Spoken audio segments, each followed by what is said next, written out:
Well, hello everyone. Thank you for joining me today.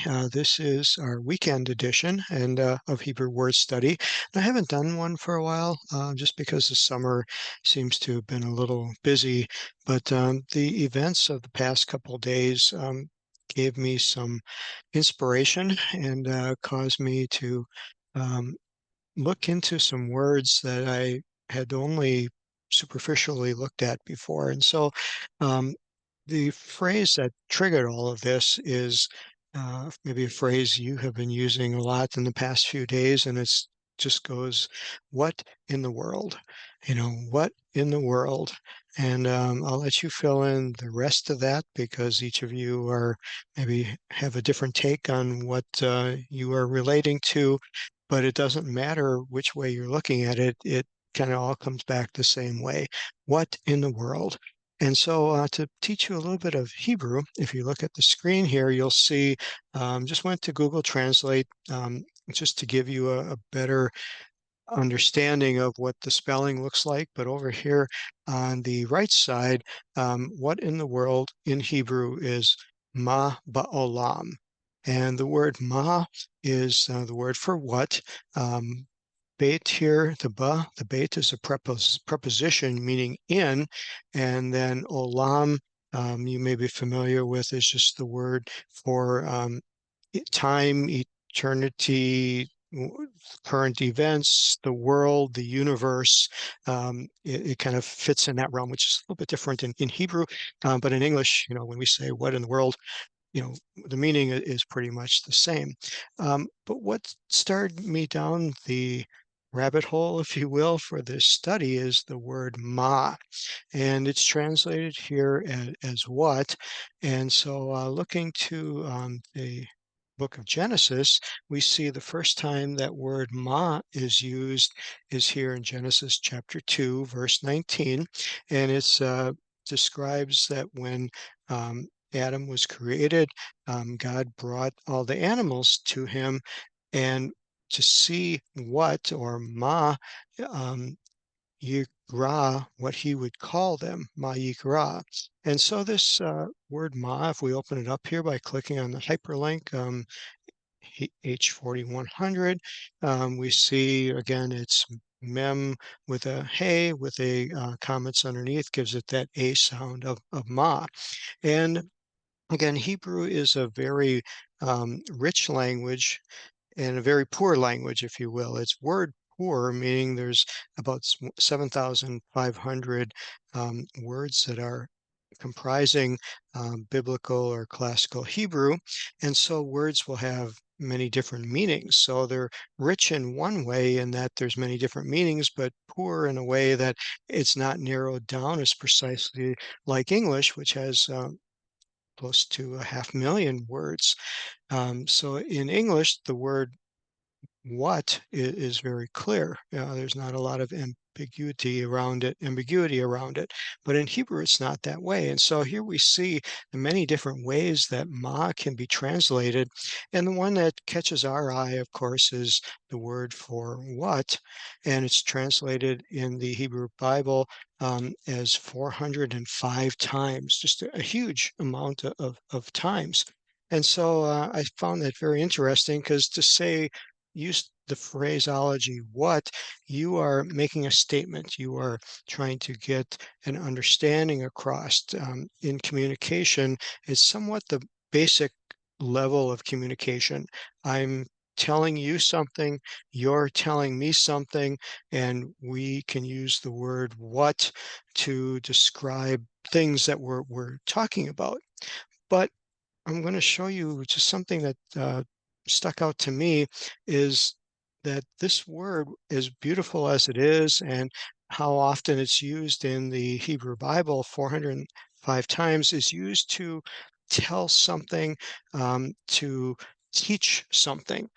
But I read a commentary, a study on languages that was very, very interesting that said that in language, the richness of relationship in a language is taken to a deeper level when a person uses the word why. WHY in English, because without the word why, we cannot communicate on a deep, heartfelt level.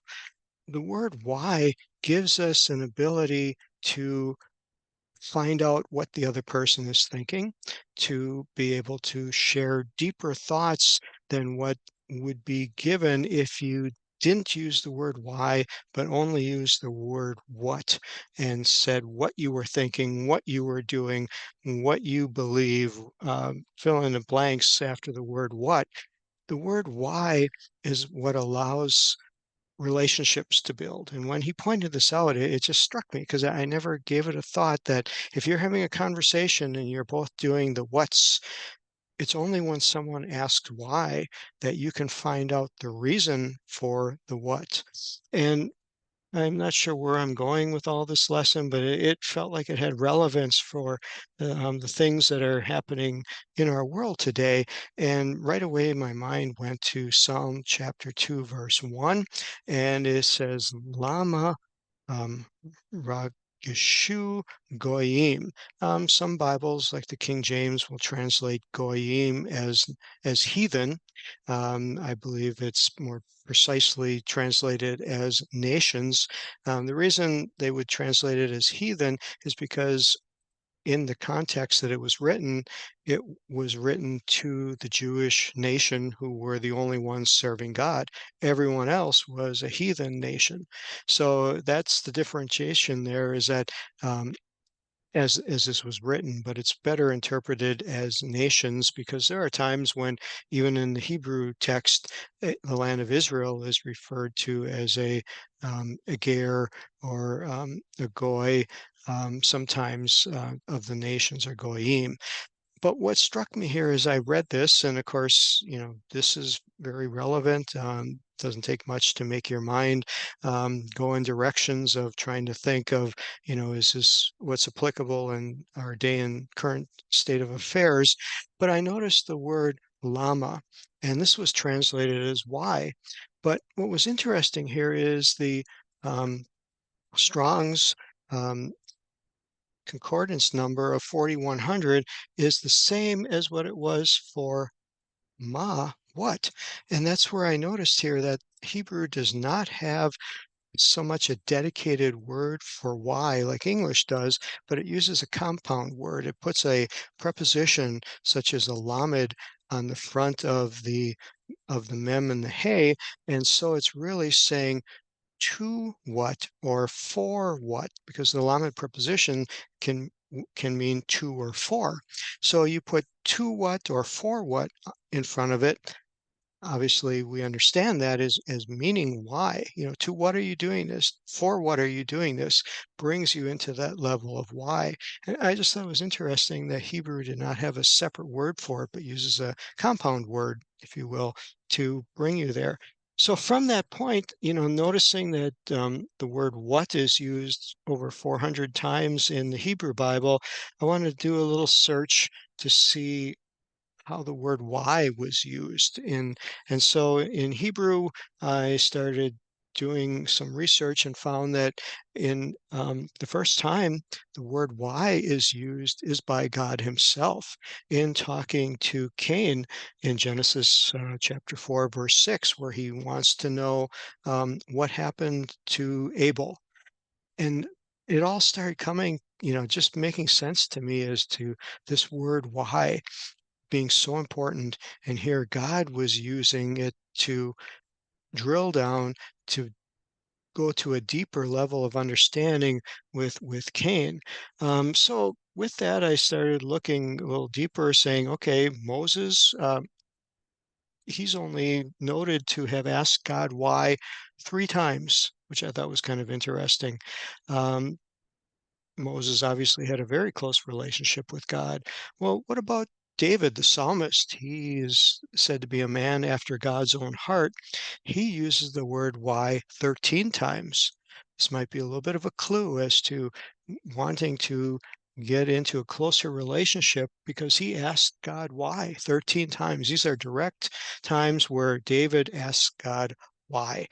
Um, Previously, God responded or talked to him with the what. and David responded with the why, taking it to a different, deeper relationship. Pretty much the one in the Old Testament that takes the prize for this is our friend Job. In the book of Job, God, or excuse me, Job uses the word why in the Hebrew text 16 times. We see in Judges chapter 6, verse 13, Gideon asks God why, which again is somewhat notable. And then there's one that's really kind of interesting in Judges chapter 13, verse 18. Gideon is talking, or with the, excuse me, the angel is talking, and the angel asks why, which is kind of interesting because you would think that that would be known, but yet understanding it as a tool to broaden and deepen a relationship and to get to a different level of meaning, but that an angel would use the word why. Now, hang on to your seats here. Something that struck me, but then suddenly made sense was if we go to the New Testament, the gospel writings, Jesus asked the question, why, 30 times. And I thought that was just so profound as we understand what God's purpose and God's plan is to take us in a deeper relationship with Him, that the word only what of what you should do, of what you should say, of what you should be, only takes you so far. It's a schoolmaster. If you want to go deeper, if you want to have a closer relationship with God, Jesus sets the stage. He lays the plot out here that we have to ask the word why, as he asked the word why to those he interacted with. Now, did he already know? Of course, I'm sure he did. In his omniscience, he would have known why people do what they do. But the purpose there is not to gain the knowledge per se as much as it is to gain the relationship, to gain the trust, to gain the friendship, to gain the ability to feel like someone is with you, like someone cares about you, cares enough to ask why, cares enough to ask, well, why do you think the way you do? Why do you believe the way you do? It seems our day is not concerned so much with why anymore. It's only with what, and standing your ground for what is what. But what if we started to ask the question why? What if we all started to find out why someone does what they do? Why does someone feel so strongly for the way they feel? What might happen in our relationships? What might happen in our neighborhoods? What might happen even in our churches? Unfortunately, we see people who don't stop to take the time to find out why someone is feeling the way they are or going through what they're going through. I think maybe we've lost the ability to want to take the time to ask the hard questions, to ask the question why, because it involves time. It involves challenging what we may hold as uh, a feeling that maybe we don't want to give up, but yet do we know why we even hold that feeling? And so I'm going to end this short little lesson here with the question of why. It's going to be something I ponder for some time. It's made an impact upon me. I hope it continues to make an impact upon me. I hope it continues to be something that guides me and motivates me. And I hope it does for you too. All right. God bless you all. Bye bye.